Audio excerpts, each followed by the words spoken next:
The wind carried her words away, leaving her alone in her grief.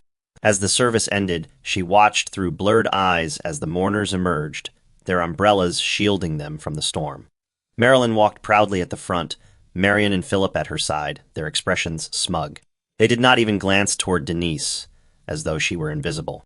The casket was carried past her, and Denise stretched out her trembling hand, longing to touch it, to feel one last connection to the man she loved.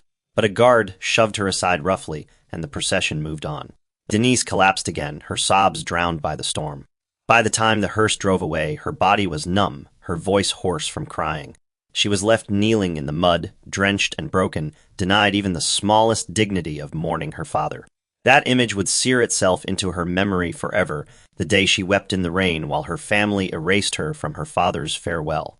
When Denise returned to the mansion, the air felt colder, emptier, as though the house itself had been stripped of its soul.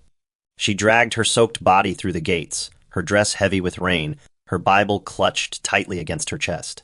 Inside, the rooms were alive with chatter and laughter as guests gathered for the post-funeral reception. Servants carried trays of wine and food, their faces bright as they served Marilyn's chosen guests. Denise tried to slip quietly to her room, but she stopped when she heard Marilyn's voice ringing out from the grand hall. "Welcome to the new beginning of this estate. From today, my children Marion and Philip are the heirs to everything Marshall left behind." Applause filled the hall as Marilyn raised a glass. Denise froze in the hallway, her heart pounding.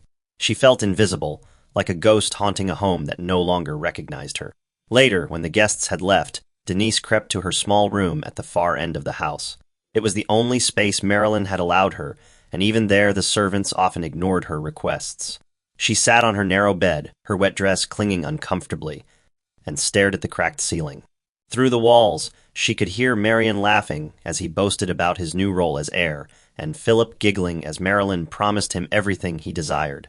Denise covered her ears, whispering to herself, "This is not the end. He loved me. He promised me I belonged here." But the reality was crushing. Marshall was gone, and with him, any protection she once had.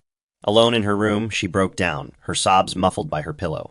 That night marked the beginning of her new life as a shadow in the very estate where she was born, and the pain of being erased by those who should have been her family carved deeper into her soul.